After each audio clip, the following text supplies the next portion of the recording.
Ang yaya ay sadyang naghagis ng isang palanggana ng mainit na tubig sa kamay ng prinsesa, upang subukin kung ang tatlong binatang amo ay mas gusto ang kanyang anak na babae o ang ampon na prinsesang ito. Sinadya mo. Hindi ako. Nakita ito ni Ting-an at sinabing pinagbintangan ng prinsesa ang kanyang ina. At minamaliit ang mga mahihirap. Nanay, tera na. Nang makita ang mapanlinlang na batang babae na galit na inakay ang kanyang ina. Ang tatlong kapatid na lalaki ay hindi nakilala ang tama at mali. Kanilang pinagalitan ng husto ang dalaga.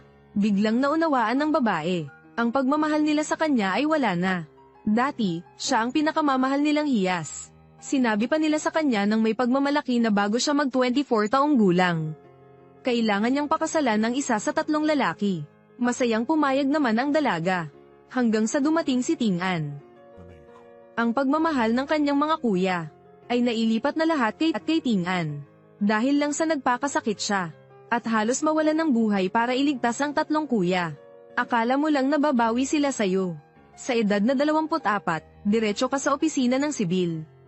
Upang tuparin ang pangako noon. Napakasal sa isa sa mga kuya mo.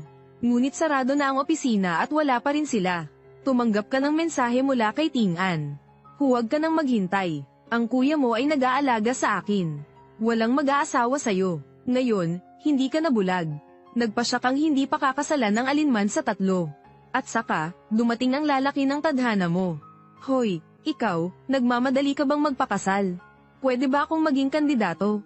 Naalala mo ang pagiging malamig ng tatlong nobyo mo. Kaya't walang pag-aatubili, pinili mo ang estrangherong nasa harap mo. Pero wala kang alam tungkol sa kanya. Siya ang kilalang CEO na si Boo.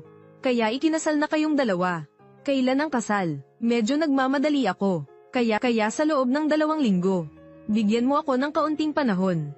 Pumayag na ang CEO. At nagpa siya na ikakasal sila pagkaraan ng kalahating buwan. Pero hindi alam ng dalaga. Lihim na minahal ng CEO ang dalaga sa loob ng 10 taon. Pagkaalis ng CEO, dumating naman ang tatlong kasintahan ng dalaga.